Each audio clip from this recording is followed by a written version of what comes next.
নমস্কার বন্ধুরা, অরুন্ধতির রান্নাঘরে আপনাদের সবাইকে স্বাগত। আশা করি সকলেই ভালো আছেন। আজকে আমি নলের গুড় দিয়ে চালের গুড়ের রসমালাই রেসিপি আপনাদের সাথে শেয়ার করছি। এটা আমি নিজের মন থেকেই একদিন চেষ্টা করে দেখলাম, বেশ ভালোই হলো। তার জন্য আমি আবার নতুন করে বানিয়ে আপনাদের সাথে শেয়ার করছি। এখানে আমি খেজুরের গুড়, চিনি আর চালের গুঁড়ো নিয়েছি। আর গ্যাসের মধ্যে আমি একটা ননস্টিক ফ্রাইং প্যান বসিয়েছি।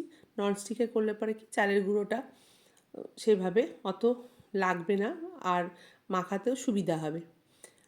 তো আমি এখানে পরিমাণ মতো জল দিলাম।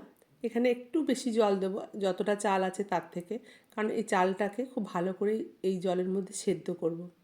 আমি জলটা ফুটে গেছে, এবার এর মধ্যে আমি এখানে যতটা চাল নিয়েছি তার মধ্যে আমি সামান্য একটু রেখে দিয়ে বাকি চালটা দিয়ে দিলাম। মানে 1 কাপের একটু কম নিয়েছিলাম, তার মধ্যে আমি 2-3 চামচ মতো চাল রেখে দিলাম, বাকিটা দিয়ে দিলাম। দিয়ে এটাকে এখন ভালো করে সমানে নেড়ে আমাকে এটা একটা মণ্ড তৈরি করতে হবে।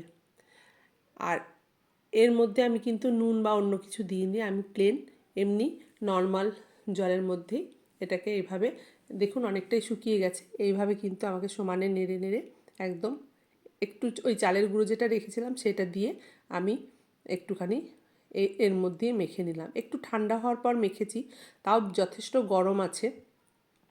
এবার এবার এইভাবে আমি ছোট ছোট করে একদম লেই কেটে নেব। এবার লেই কেটে নেব, যতটা ছোট পারা যাবে ততটা করবেন। আমি খুব একদম ছোট ছোট করতে পারিনি, অনেকটা সময় লাগবে বলে, তাও আমি যতটা পেরেছি চেষ্টা করেছি ছোট ছোট করে করার।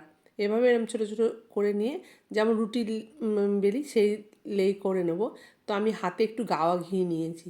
এবার পুরোটাই কিন্তু আমি গাওয়া ঘি দিয়ে এরকম করে আস্তে আস্তে, আমি যেহেতু এক হাতে করছি, ক্যামেরাটা ধরে আছি, আমি এখনও অতটা অভ্যস্ত হয়ে পড়িনি ক্যামেরায়, সেই জন্য একটু অসুবিধা হয়, আপনারা একটুখানি মানিয়ে নেবেন, বুঝতে পারবেন। আমি এবার পরে 2 হাত দিয়ে ছোট ছোট করে আমি যেমন রুটির লেই বানাই সেরকমভাবে ঘি দিয়ে এগুলোকে বানিয়ে নিয়েছি। দেখুন এইভাবে আমার এগুলো সবগুলো বানিয়ে নিয়েছি।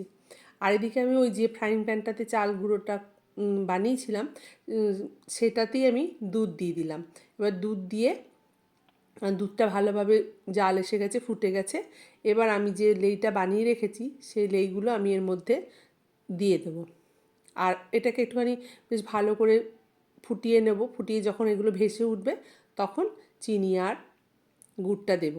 দেখুন এখন দুধটা ভালো করে ফুটে গেছে। এবার আমি যে এগুলোকে আস্তে আস্তে দিয়ে দেবো। খেতে কিন্তু এটা খুবই দুর্দান্ত হয়, আপনারা অবশ্যই একবার বানিয়ে দেখতে পারেন। আর একটু দেখতেও বেশ ভালো লাগে, একটু অন্যরকম। আমরা শীতকালে নানা রকমভাবেই পিঠে পুলি বানিয়ে থাকি, তো এটা এক ধরনের দেখতেও বেশ ভালো লাগবে। সুজি দিয়েও আমি একটা বানাই, নারকোল দিয়ে সুজি দিয়ে, সেটাও ঠিক এইভাবেই, সেটাও খেতে ভালো লাগে। সেটা আমি একবার আপনাদেরকে রেসিপি পারলে শেয়ার করব। দেখুন এগুলো কিন্তু অনেকটাই ফুটে গিয়ে দুধটা ঘন হয়ে গেছে, আর ওই দানাগুলো ওগুলোও কিন্তু বেশ একদম ভেসে উঠেছে। তার জন্য গুড়টা আর চিনিটা এর মধ্যে দিয়ে দিলাম। দিয়ে খুব বেশিক্ষণ আমি ফোটাবো না, জাস্ট একটু ভালো করে এগুলো গলে যাবে আর একবার ফুটে যাবে। দিয়ে ফুটে গেলে পরে আমি এটাকে গ্যাসটাকে অফ করে আমি এটাকে ঢাকা দিয়ে রেখে দেবো। এবার একটু আধ ঘন্টা পর আমার এটাকে আমি খুলে আপনাদেরকে সার্ভ করে দেখাচ্ছি। দেখুন অনেকটা কিন্তু দুধটা ঘন হয়েছে, আর যেহেতু চালের এই ছোটো ছোটো বলগুলো দিয়েছি তাতেও একটুখানি ঘনত্ব এসেছে দুধটা। আর খেতে কিন্তু এটা সত্যিই খুব ভালো হয়, আপনারা অবশ্যই এটাকে একবার বানিয়ে নেবেন। আমি এবার আপনাদেরকে এভাবে সার্ভ করে দেখাচ্ছি। দেখুন দেখতে কত সুন্দর হয়েছে। আমার ভিডিওটা যদি আপনাদের ভালো লেগে থাকে তাহলে অবশ্যই একটা লাইক, কমেন্ট, শেয়ার এবং চ্যানেলটিকে সাবস্ক্রাইব করে দেবেন।